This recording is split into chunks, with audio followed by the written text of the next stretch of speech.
The Real World. Chapter 16. Into the Abyss. Navigating through a twisting maze of narrow passages, Zoe and Michael found themselves exploring each room, each step echoing through the stone corridor. Occasionally, Zoe paused to take a sip from the flask, the liquid glistening with a rich hue, and encouraged Michael to indulge as well, her eyes twinkling with mischief. At last, they descended deeper into the dungeon's cold embrace. The air grew frigid and unbearably heavy, each breath seeming to drag in a chill that clung to their skin. The silence here felt oppressive, interrupted only by the incessant drip of water echoing from unseen sources. As they ventured further, Michael's imagination painted an eerie picture of the past. He could almost hear the clanking of rusted chains and faint, desperate whispers that seemed to seep from the very stones. His heart raced as they approached the most haunting chamber of all. It was here that François Bonnevar, the prior of St. Victor, had been cruelly shackled to a cold stone pillar for 6 agonizing years. The atmosphere in that room was thick with sorrow. The very stone walls seemed to weep with the echoes of his prolonged suffering, each crevice infused with the weight of despair that clung to the air, as if the dungeon itself mourned his plight. As they wandered, the potent effects of the laudanum enveloped him like a thick fog. The world around him began to blur into a hazy dreamscape, and a euphoric wave surged through his veins. Zoe, equally influenced by the laudanum, slowly floated away, lost in her own thoughts and wrapped in her solitude. The damp air clung to Michael's skin like a suffocating shroud, its chill wrapping around him with a persistent grip that refused to relent. Whispers, soft and insidious, began to weave themselves into the fabric of his consciousness, faint murmurs that teased the edges of his mind, beckoning him to listen closer. Yet each time he strained to catch their words, they would dissolve into silence, leaving him suspended in a disquieting reality where he questioned his own sanity. Shadows flitted at the edge of his vision, darting just out of reach like elusive phantoms. Whenever he turned with a quickened heartbeat, hoping to catch them, they would evaporate, leaving behind an unsettling feeling. Time had become a cruel illusion in the dungeon, warping and twisting in a dizzying rhythm that played tricks on his perception. The only source of illumination was a narrow, barred, slit window, allowing a feeble stream of milky moonlight to trickle in, casting ghostly silhouettes that danced ominously in the depths of the gloom.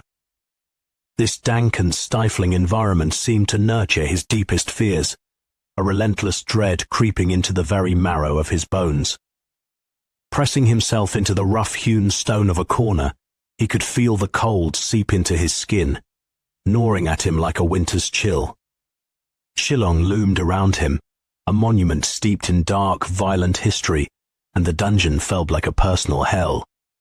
Each stone seemed to resonate with the echoes of the screams from centuries long past.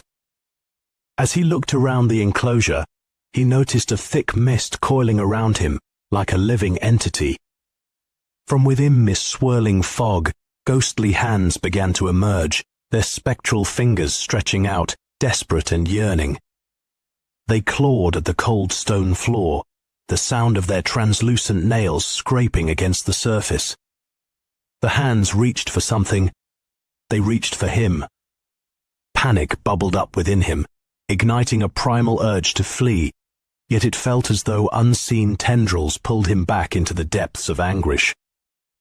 Their whispered voices wrapped around him like a cloak of despair, weaving a tapestry of distinct cries, frantic pleas for mercy, and hollow moans of anguish that echoed off the stone walls.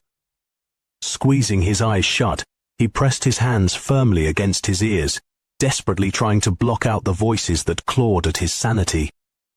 When he finally opened his eyes, the swirling mist had receded, and he found himself able to move once more.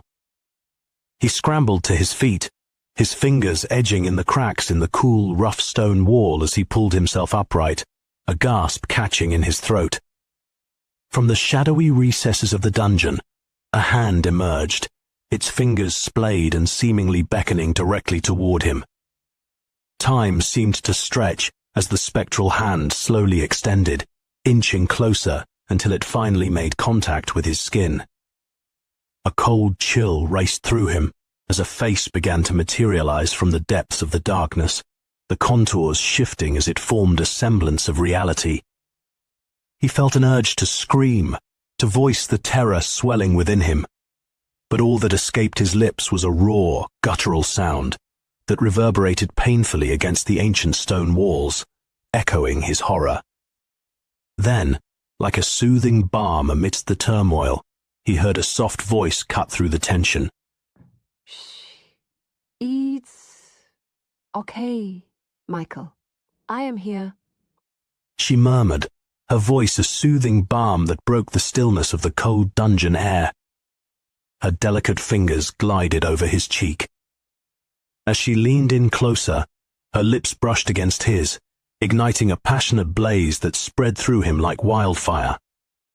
They kissed passionately, banishing the pools of doubt and fear that had lingered in his heart. In that fleeting moment, the world outside faded into nothingness, and the warmth of her presence consumed him. They embraced tightly, the heat of their bodies merging, and she leaned in, her breath soft against his ear, whispering fervently, Make love to me right here. A solitary tear slid down her cheek, catching the light like a tiny gem as it traced a path through the softness of her skin, a silent testament to the emotions she struggled to contain. Michael felt a rush of hesitation wash over him, the reality of their surroundings crashing into his mind. Here? Right now?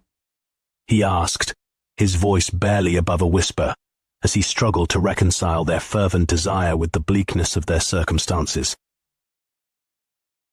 Are you sure? A playful smile danced on her lips, a slow, enticing curve that betrayed the tempest of emotions swirling inside her. More than certain. She breathed softly, taking a deliberate step closer to him. If on to Michael. Right here, right now. With a confident grace, she slipped off her shirt, revealing her bare skin, then slowly unclasped her bra, letting it fall away, her eyes locked onto his with an intense, unwavering gaze. Her shapely breasts, begging to be touched, were barely visible in the moonlight that slid in through the barred windows. He didn't need any further encouragement. His hands grasped her by the hips, pulling her close against him. The air crackled between them, charged with a desperate need. He kissed her then, a fierce, passionate kiss. It was a fiery embrace, hungry, desperate, leaving her breathless and wanting more. Every brush of their lips ignited a flame deep within, a primal dance that entwined their souls in urgency. The world around them faded into obscurity, and in that moment, nothing else mattered, leaving only the intoxicating taste of each other's passion. Every lingering touch, every breath shared scent, waves of heat coursing through them, drawing them closer into a dark embrace. Zoe's heart raced as she felt his hands weave through her hair, pulling her closer as if he feared the very air might come between them.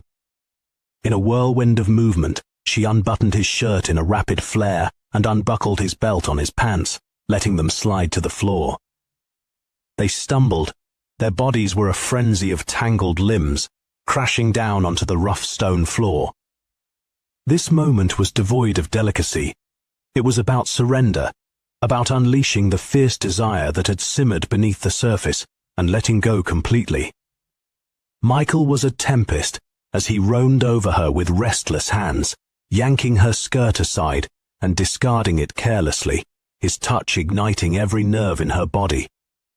She arched her back, an offering to his touch, nails clawing into his skin, drawing him closer.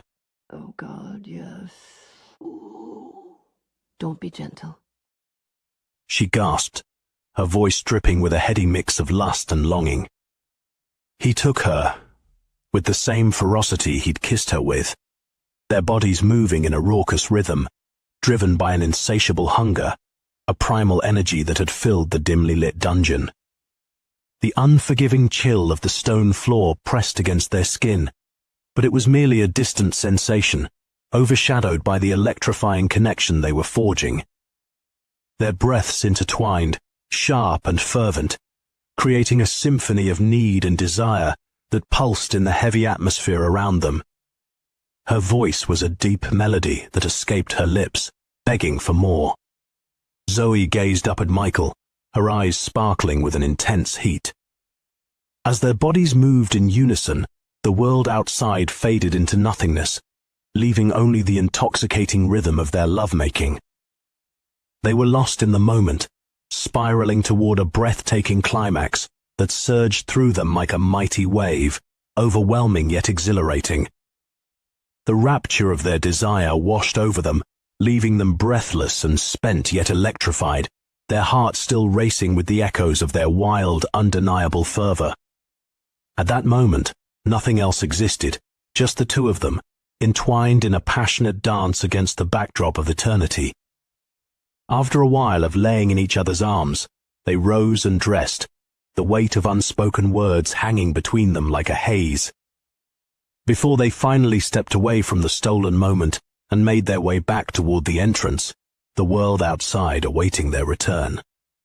As they stepped outside, the cool evening air enveloped them, and they spotted David.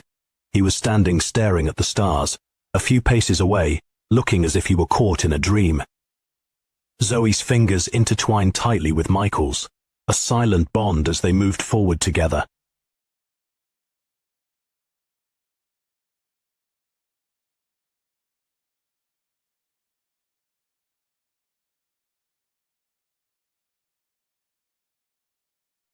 Are you ready to head back for the evening? David asked, his voice breaking the stillness of the night. Michael merely nodded, still riding the high of their recent adventure, his thoughts swirling side by side with the slight haze induced by the elixir. Their return to the hotel was marked by a comfortable silence, broken only by the distant sounds of the city settling into night. Zoe's expression bore the weight of exhaustion, yet her cheeks were flushed with a vibrant warmth, a testament to the evening's intensity. When they finally arrived at the hotel, Zoe wrapped her arms around David, embracing him tightly for a moment. Then, turning to face Michael, she leaned in and pressed her lips against his in a soft, passionate kiss. Good night, Michael. She whispered, her voice a delicate caress. David raised an eyebrow, a knowing smile creeping across his face as he observed the connection between them, intrigued by the spark that lingered in the air. With a final glance over her shoulder, Zoe turned and ascended the charming cobblestone street that wound up the hill, her figure slowly fading into the night. Michael stood rooted to the spot, still reeling from the kiss, momentarily lost in the enchanting atmosphere of the night, before heading to the room to fall into a deep sleep.